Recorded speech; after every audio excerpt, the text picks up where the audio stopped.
সুপ্রিয় দর্শক শ্রোতা ভাই বোন, অনেকে আমাদের কাছে প্রশ্ন রাখেন যে বিবাহের পূর্ব প্রস্তুতি কেমন হওয়া উচিত। একজন বিবাহেচ্ছুক মানুষ যদি সঠিকভাবে বিবাহের পূর্ব প্রস্তুতি নেন, আশা করা যায় আল্লাহ রাব্বুল আলামিন তাকে সুখী এবং শান্তিপূর্ণ দাম্পত্য জীবন উপহার দিবেন। আর সেজন্য আমরা আজ বিবাহের পূর্ব প্রস্তুতিমূলক কয়েকটি পরামর্শ আপনাদের সামনে নিবেদন করতে চাই। বিবাহের জন্য বিবাহেচ্ছুক মানুষের সবচেয়ে বড় এবং প্রথম প্রস্তুতির বিষয় হলো নিজেকে মুত্তাকি, পরহেজগার, পাপের কাজ এবং আল্লাহর অবাধ্যতার কাছ থেকে দূরে থাকার মতো মানুষ হিসেবে গড়ে তুলতে হবে। আমরা সবাই চাই আমাদের জীবনসঙ্গিনী যিনি আসবেন তিনি যেন ফেরেশতার মতো একজন ভালো মানুষ হন। আমরা যদি তাই চাই তাহলে নিজেদেরকে সর্বাগ্রে ভালো মানুষ হিসেবে গড়ে তুলতে হবে। কারণ আল্লাহ রাব্বুল আলামিনের সাধারণ নিয়ম হলো যে ভালো মানুষের সঙ্গে আল্লাহ রাব্বুল আলামিন ভালো মানুষ মিলিয়ে দেন। যদিও ব্যতিক্রম বিচ্ছিন্ন ঘটনা অনেক সময় ঘটে, আল্লাহ তাআলা অনেক সময় পরীক্ষার জন্য সেটি করে থাকেন বা অন্য উদ্দেশ্যে আল্লাহ তাআলা করে থাকেন। যেমন আমরা দেখেছি যে ফেরাউনের মতো খারাপ মানুষের ঘরে আসিয়ার মতো ভালো মানুষ আল্লাহ রাব্বুল দান করেছেন। আবার নূহ এবং লূত আলাইহিসসালামের মতো ভালো মানুষদের ঘরে খারাপ এবং অবাধ্য স্ত্রীও আল্লাহ তাআলা দিয়েছেন। অতএব কেউ নিজে খারাপ হলে তার জীবনসঙ্গিনী অবশ্যই খারাপই হবেন, এরকম সহজ সমীকরণ যেন না করেন, এমনটি যেন মনে না করেন। তবে সাধারণ অবস্থায় আমি ভালো হওয়ার চেষ্টা করব, সেক্ষেত্রে আল্লাহ একজন ভালো জীবনসঙ্গিনী আমাকে দিবেন, সে আশা আমি জোরালোভাবে করতে পারি। বিবাহের পূর্ব প্রস্তুতির অংশ হিসাবে আমাদেরকে দ্বিতীয় যে কাজটি করতে হবে তা হলো আল্লাহর কাছে সাধারণ অবস্থাতে সাধারণভাবে দোয়া করতে হবে। আল্লাহ তাআলা যেন আমাদেরকে ভালো জীবনসঙ্গিনী দান করেন, জীবনসঙ্গী দান করেন।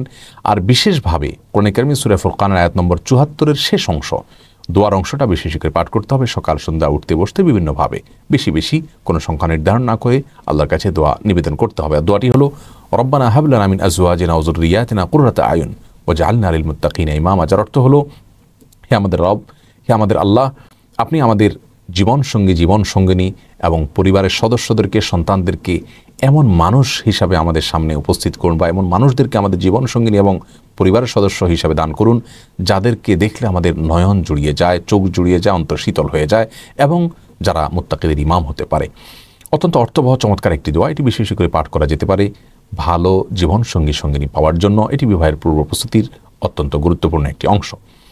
তৃতীয়ত, বিবাহের পূর্ব প্রস্তুতি হিসাবে একজন ভালো জীবনসঙ্গিনী পাওয়ার স্বার্থে যার ভিতরে দিনদারিতা আছে, যার ভিতরে তাকওয়া আছে, যার ভিতরে অল্পে তুষ্টি আছে, যার ভিতরে দুনিয়ার মোহ নাই, লোভ নাই, এরকম একজন মানুষকে জীবনসঙ্গী হিসাবে তালাশ করে নিতে হবে।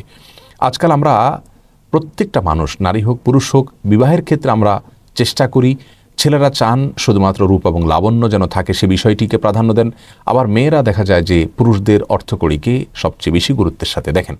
অথচ রাসূল করিম সাল্লাল্লাহু আলাইহি ওয়াসাল্লাম আমাদেরকে বলেছেন ফাসফার বিজাতিদ দ্বীন, বিবাহের ক্ষেত্রে জীবনসঙ্গিনীর দিনদারিতাকে তুমি গুরুত্বের সাথে দেখবে, এবং দিনদার জীবনসঙ্গিনী পেয়ে তুমি জেতার চেষ্টা করবে, কারণ সেটাই প্রকৃত সুখ এবং সেটাই প্রকৃত সমৃদ্ধি। অতএব জীবনসঙ্গীর ক্ষেত্রে সবচেয়ে গুরুত্বপূর্ণ বিষয় হলো তার ভিতরে দুনিয়ার মোহ থাকবে না, দুনিয়ার লোভ থাকবে না। তাহলে ইনশাআল্লাহ অনেক অনাচারের পথ, অনেক চাওয়া পাওয়ার পথ এমনিতে রুদ্ধ হয়ে যাবে।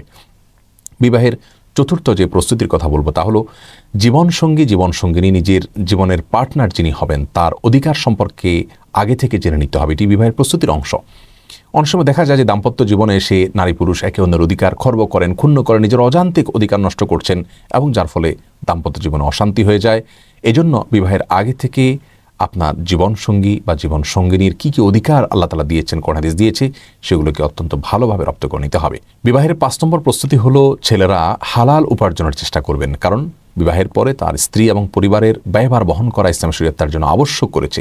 যিনি স্ত্রী এবং পরিবারের ন্যূনতম ব্যয়ভার বহন করার ক্ষমতা রাখেন না, ইসলাম শরীয়ত তাকে বিবাহের নির্দেশ দেয় না, বরং তাকে বিবাহের বিকল্প হিসাবে সিয়াম বা রোজা রাখার পরামর্শ দেয়।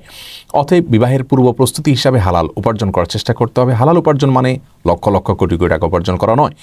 আপনি যদি অল্পে তুষ্ট থাকবেন, দুনিয়ার প্রতি মোহ নয়, এমন জীবনসঙ্গিনী আপনি নেওয়ার বিষয়ে সিদ্ধান্ত নিয়ে থাকেন, তাহলে সেক্ষেত্রে আপনার হালাল উপার্জনের ডেফিনিশন অত্যন্ত সংক্ষিপ্ত হবে।